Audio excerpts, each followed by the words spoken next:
Hello students, ਅਸੀਂ last time chapter ਸ਼ੁਰੂ ਕੀਤਾ ਸੀ ਚੈਪਟਰ 1 ਡਾਈਵਰਸਿਟੀ ਇਨ ਲਿਵਿੰਗ ਵਰਲਡ। ਉਹਦੇ ਵਿੱਚ ਇੰਪੋਰਟੈਂਟ ਟਰਮਸ ਆਪਾਂ ਡਿਸਕਸ ਕਰ ਚੁੱਕੇ ਹਾਂ। ਹੁਣ ਇਹਦੇ ਵਿੱਚ ਅੱਜ ਦਾ ਟੌਪਿਕ ਹੈ ਇਸ ਵੀਡੀਓ ਦੇ ਲਈ what is living and diversity in living world. ਇਸ ਵੀਡੀਓ ਦੇ ਵਿੱਚ ਲਿਵਿੰਗ ਕੀ ਹੁੰਦੇ ਨੇ ਅਤੇ ਡਾਈਵਰਸਿਟੀ ਇਨ ਲਿਵਿੰਗ ਵਰਲਡ ਉਹ ਵਾਲੇ ਟੌਪਿਕ ਡਿਸਕਸ ਕਰਾਂਗੇ। ਸਭ ਤੋਂ ਪਹਿਲਾਂ ਡਿਸਕਸ ਕਰਦੇ ਹਾਂ biology. What is biology? The branch of science which deals with the study of life forms and living processes। Biology ਦੀ ਡੈਫੀਨੇਸ਼ਨ ਤੁਸੀਂ ਸਭ ਨੇ ਆਪਣੀ ਆਪਣੀ ਕਾਪੀਜ਼ 'ਤੇ ਲਿਖਣੀ ਹੈ। ਜਿੱਥੇ ਤੁਸੀਂ ਬਾਇਓਲੋਜੀ ਦਾ ਕੰਮ ਸਟਾਰਟ ਕੀਤਾ ਕਾਪੀ 'ਤੇ ਸਭ ਤੋਂ ਫਰੰਟ ਪੇਜ 'ਤੇ ਬਾਇਓਲੋਜੀ ਦੀ ਡੈਫੀਨੇਸ਼ਨ ਲਿਖਣੀ ਹੈ, ਹਾਈਲਾਈਟ ਕਰਕੇ ਵੀ what is biology. The branch of science, science ਦੀ ਉਹ ਬ੍ਰਾਂਚ ਜਿਹੜੀ ਡੀਲ ਕਰਦੀ ਹੈ ਕਿਹਦੇ ਨਾਲ? ਲਾਈਫ ਫਾਰਮ ਦੇ ਨਾਲ ਅਤੇ ਲਾਈਫ ਪ੍ਰੋਸੈਸਿਸ ਦੇ ਨਾਲ। ਲਾਈਫ ਫਾਰਮ ਅਤੇ ਲਾਈਫ ਪ੍ਰੋਸੈਸਿਸ ਦੀ ਸਟੱਡੀ ਦੇ ਨਾਲ ਡੀਲ ਕਰਦੀ ਆ, ਉਹਨੂੰ ਆਪਾਂ ਬਾਇਓਲੋਜੀ ਕਹਿ ਦਿੰਦੇ ਹਾਂ। ਨੈਕਸਟ ਹੈਗਾ ਵਾਟ ਇਜ਼ ਲਿਵਿੰਗ। ਲਿਵਿੰਗ ਕੀ ਹੁੰਦਾ? 6th ਕਲਾਸ ਦਾ ਟੌਪਿਕ ਹੈ। ਲਿਵਿੰਗ ਦੇ ਕਰੈਕਟਰਿਸਟਿਕਸ ਦੱਸੇ ਹੋਏ ਨੇ 6th ਕਲਾਸ ਦੀ ਬੁੱਕ ਦੇ ਵਿੱਚ, ਅਤੇ ਇਹਦੇ ਵਿੱਚ ਥੋੜ੍ਹਾ ਜਿਹਾ ਇਨਲਾਰਜ ਕੀਤਾ ਹੋਇਆ ਇਹਨਾਂ ਨੇ। ਦ ਕਰੈਕਟਰ ਵਿਚ ਆਰ ਕਾਮਨ ਇਨ ਆਲ ਲਿਵਿੰਗ ਬੀਇੰਗਸ, ਉਹ ਕਰੈਕਟਰ ਜਿਹੜੇ ਸਾਰੇ ਲਿਵਿੰਗ ਔਰਗੈਨਿਜ਼ਮਸ ਦੇ ਵਿੱਚ, ਸਾਰੇ ਲਿਵਿੰਗ ਬੀਇੰਗਸ ਦੇ ਵਿੱਚ ਕਾਮਨ ਹੈ, ਉਹਨਾਂ ਨੂੰ ਕੀ ਕਿਹਾ ਜਾਂਦਾ? Are called basic characters of living organisms. ਉਹਨਾਂ ਨੂੰ ਬੇਸਿਕ ਕਰੈਕਟਰ ਕਿਹਾ ਜਾਂਦਾ ਲਿਵਿੰਗ ਔਰਗੈਨਿਜ਼ਮਸ ਦੇ ਵਿੱਚ। ਉਹ ਵਾਲੇ ਕਰੈਕਟਰ ਜਿਹੜੇ ਸਾਰੇ ਲਿਵਿੰਗ ਬੀਇੰਗਸ ਦੇ ਵਿੱਚ ਕਾਮਨ ਹੋਣਗੇ ਉਹਨਾਂ ਨੂੰ basic character of living organism ਕਿਹਾ ਜਾਂਦਾ। Some of these characters are listed below. ਇਹਨਾਂ ਵਿੱਚੋਂ ਕੁਝ ਕਰੈਕਟਰਸ ਇਹਨਾਂ ਨੇ ਲਿਸਟ ਕੀਤੇ ਨੇ ਨੀਚੇ। ਸਭ ਤੋਂ ਪਹਿਲਾ ਹੈ all living organisms grow, reproduce and adapt to the environment. ਜਿੰਨੇ ਵੀ ਲਿਵਿੰਗ ਔਰਗੈਨਿਜ਼ਮਸ ਨੇ ਉਹ ਸਾਰੇ ਗਰੋ ਕਰਦੇ ਨੇ। ਗਰੋ ਮੀਨਸ ਇਨਕਰੀਜ਼ ਇਨ ਮਾਸ ਔਰ ਨੰਬਰ। ਰੀਪਰੋਡਿਊਸ ਕਰਦੇ ਨੇ, ਆਪਣੇ ਵਰਗੀਆਂ ਹੋਰ ਜਨਰੇਸ਼ਨਸ ਬਣਾਉਂਦੇ ਨੇ, ਆਪਣੇ ਵਰਗੇ ਹੋਰ ਆਫਸਪ੍ਰਿੰਗ ਪੈਦਾ ਕਰਦੇ ਨੇ। And adapt to the environment, ਅਤੇ ਜਿਹੜਾ ਵੀ ਇਨਵਾਇਰਮੈਂਟ ਆ ਉਹਦੇ ਅਕੋਰਡਿੰਗ, ਜਿੱਦਾਂ ਦਾ ਵੀ ਇਨਵਾਇਰਮੈਂਟ ਆ ਉਹਦੇ ਅਕੋਰਡਿੰਗ ਆਪਣੇ ਆਪ ਨੂੰ ਅਡੈਪਟ ਕਰ ਲੈਂਦੇ ਆ, ਢਾਲ ਲੈਂਦੇ ਆ। They use energy for metabolism. Metabolism ਦੇ ਲਈ ਐਨਰਜੀ ਯੂਜ਼ ਕਰਦੇ ਨੇ। ਜਿੰਨੇ ਵੀ ਲਿਵਿੰਗ ਔਰਗੈਨਿਜ਼ਮਸ ਨੇ ਆਪਣੀ ਬੋਡੀ ਦੇ ਵਿੱਚ ਜਿੱਦਾਂ ਦੀ ਵੀ ਮੈਟਾਬੋਲਿਜ਼ਮ ਹੋ ਰਹੀ ਆ ਉਹ ਸਾਰਿਆਂ ਦੇ ਲਈ ਕੀ ਕਰਦੇ ਨੇ? ਐਨਰਜੀ ਯੂਜ਼ ਕਰਦੇ ਨੇ।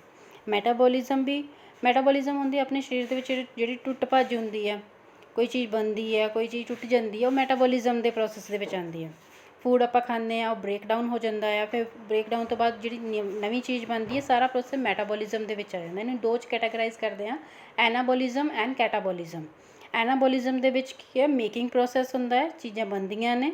ਅਤੇ ਦੂਸਰਾ ਜਿਹੜਾ ਕੈਟਾਬੋਲਿਜ਼ਮ ਉਹਦੇ ਵਿੱਚ ਜਿੰਨੀਆਂ ਵੀ ਥਿੰਗਸ ਨੇ ਉਹ ਟੁੱਟ ਜਾਂਦੀਆਂ ਨੇ। ਇਹ ਟੁੱਟਦੀਆਂ ਬਣਦੀਆਂ ਚੱਲਦਾ ਰਹਿੰਦਾ ਪ੍ਰੋਸੈਸ। ਇਹ ਇੰਕਲੂਡ ਕਿਹਦੇ ਵਿੱਚ ਹੈ? ਮੈਟਾਬੋਲਿਜ਼ਮ ਦੇ ਵਿੱਚ। ਫਿਰ ਇਹਨਾਂ ਨੇ ਕੀ ਕਿਹਾ? ਸੈਕਿੰਡ ਪੁਆਇੰਟ ਕੀ ਆ? ਜਿੰਨੇ ਵੀ ਲਿਵਿੰਗ ਔਰਗੈਨਿਜ਼ਮ ਆ ਸਾਰੇ ਐਨਰਜੀ ਯੂਜ਼ ਕਰਦੇ ਆ ਮੈਟਾਬੋਲਿਜ਼ਮ ਦੇ ਲਈ। ਥਰਡ ਹੈ all living beings respond to the change in environment. ਜੇ ਇਨਵਾਇਰਮੈਂਟ ਦੇ ਵਿੱਚ ਕੋਈ ਚੇਂਜ ਆਉਂਦੀ ਹੈ ਉਹਦੇ ਅਕੋਰਡਿੰਗ ਸਾਰੇ ਲਿਵਿੰਗ ਔਰਗੈਨਿਜ਼ਮ ਰਿਸਪੌਂਡ ਕਰਦੇ ਆ। All living beings have ability to evolve with time. ਸਮੇਂ ਦੇ ਨਾਲ ਨਾਲ ਵਿਕਸਿਤ ਹੋਣ ਦੀ ਐਬਿਲਿਟੀ ਹੈ ਸਾਰੇ ਲਿਵਿੰਗ ਬੀਇੰਗਸ ਕੋਲ। ਆਲ ਲਿਵਿੰਗ ਔਰਗੈਨਿਜ਼ਮਸ ਸਟੋਰ ਐਨਰਜੀ। ਜਿੰਨੇ ਵੀ ਲਿਵਿੰਗ ਔਰਗੈਨਿਜ਼ਮਸ ਨੇ ਉਹ ਐਨਰਜੀ ਨੂੰ ਸਟੋਰ ਕਰਕੇ ਰੱਖਦੇ ਆ। ਕਿਹੜੀ ਫੋਰਮ ਦੇ ਵਿੱਚ? ATP ਦੀ ਫੋਰਮ ਦੇ ਵਿੱਚ। ਠੀਕ ਹੈ, ਜਿੰਨੇ ਵੀ ਲਿਵਿੰਗ ਔਰਗੈਨਿਜ਼ਮਸ ਨੇ ਆਪਣੀ ਬੋਡੀ ਦੇ ਵਿੱਚ, ਆਪਣੇ ਸੈੱਲ ਦੇ ਵਿੱਚ ਐਨਰਜੀ ਨੂੰ ਸਟੋਰ ਕਰਕੇ ਰੱਖਦੇ ਆ। ਕਿਸ ਫੋਰਮ ਦੇ ਵਿੱਚ? ATP ਦੇ ਵਿੱਚ। ATP ਦੀ ਫੁੱਲ ਫੋਰਮ ਹੈ adenosine triphosphate. All living beings die after a definite life span. ਜਿੰਨੇ ਵੀ ਲਿਵਿੰਗ ਬੀਇੰਗਸ ਨੇ ਮਰ ਜਾਂਦੇ ਨੇ ਜਦੋਂ ਉਹਨਾਂ ਦਾ ਡੈਫੀਨੇਟ ਲਾਈਫ ਸਪੈਨ ਜਦੋਂ ਖ਼ਤਮ ਹੋ ਜਾਂਦਾ। ਡੈਫੀਨੇਟ ਲਾਈਫ ਸਪੈਨ ਤੋਂ ਬਾਅਦ ਉਹਨਾਂ ਦੀ ਡੈਥ ਹੋ ਜਾਂਦੀ ਹੈ।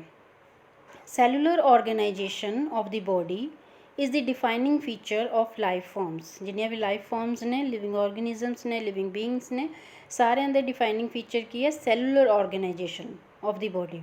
ਹਰੇਕ ਜਿਹੜਾ ਲਿਵਿੰਗ ਔਰਗੈਨਿਜ਼ਮ ਹੋਏਗਾ ਉਹਦੀ ਬੋਡੀ ਕਿਹਦੇ ਤੋਂ ਮਿਲ ਕੇ ਬਣੀ ਹੈ? ਸੈਲਸ ਤੋਂ ਮਿਲ ਕੇ ਬਣੀ ਹੈ। Cell is the basic structural and functional unit of all living organism. ਇਹ ਸਾਨੂੰ ਪਤਾ 8th ਕਲਾਸ ਦੀ ਡੈਫੀਨੇਸ਼ਨ ਹੈ ਇਹ।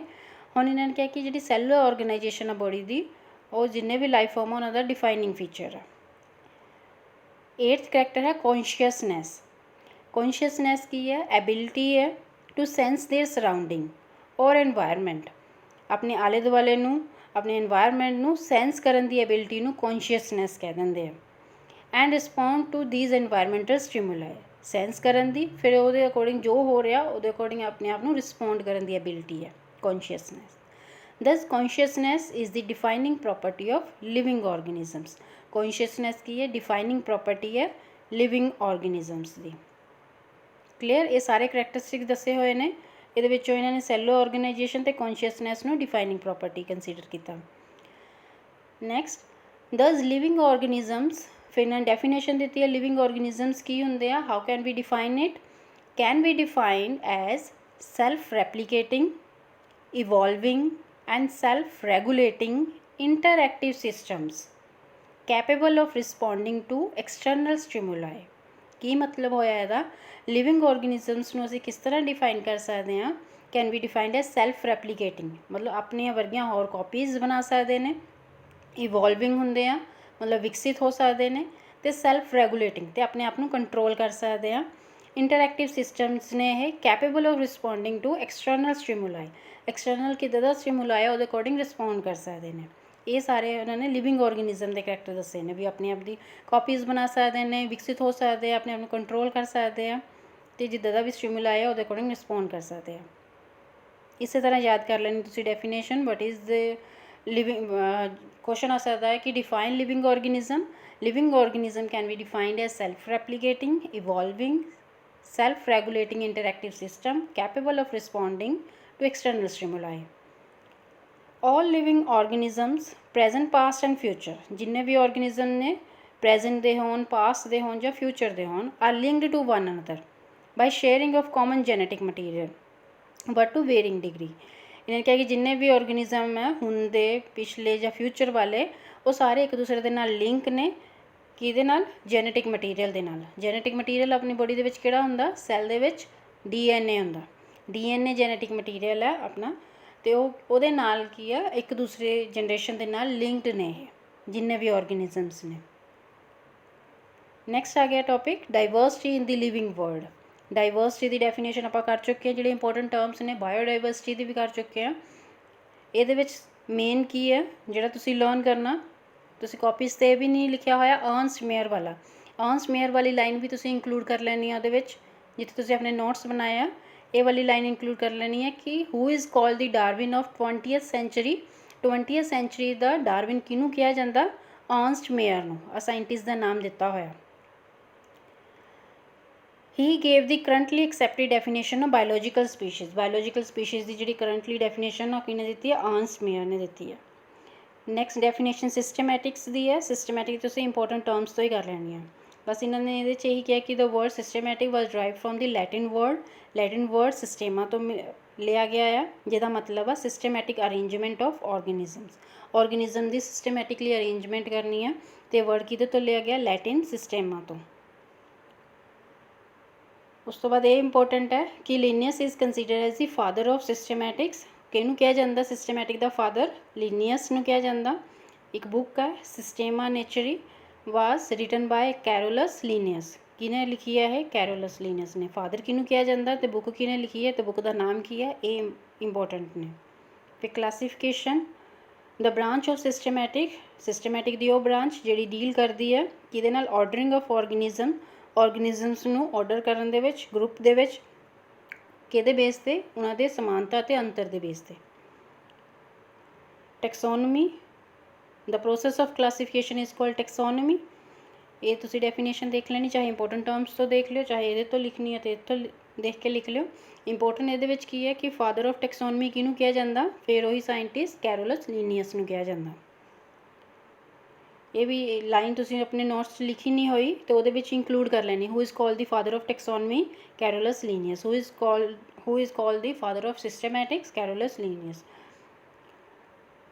बुक किने लिखी है, बुक का नाम की है, डार्विन 20th सेंचुरी का डार्विन किनू कहा जाता, अर्नस्ट मेयर नू। ये सारे तुसी इंपोर्टेंट लाइन्स जिन्नियां भी है सेंटेंसिस ने अपनी कॉपीज़ से नोट कर लेनी। उस तो बाद आ गया practice exercise, multiple choice question. Among the following choose the property shown by the living organisms. ये विच आंसर है self replication ability, respond to touch stimuli. ये दोनों ने आप शुरू से ही पढ़िया। Who is regarded as the father of taxonomy, फिर वही क्वेश्चन आ गया Linnaeus. Diversity of organisms and their evolutionary relationship is studied scientifically under systematics. Who is regarded as the father of systematics? Linnaeus. All living organisms grow भी करते हैं, reproduce भी करते हैं, metabolism भी show करते हैं, इस करके all of the above answer आएगा इधर। नेक्स्ट है 2 मार्क्स वाले क्वेश्चन, डिफाइन लिविंग ऑर्गेनिजम्स, ਦਿੱਤਾ ही होया लिविंग ऑर्गेनिज्म की डेफिनेशन जी है सैल्फ रैगूलेटिंग करके सैल्फ रेप्लीकेटिंग ਉਹ वाली लिख देनी है। सिस्टमैटिक तो टैक्सोनमी तुम इंपोर्टेंट टर्म्स तो देख के लिख सकते हो। Okay, thank you class.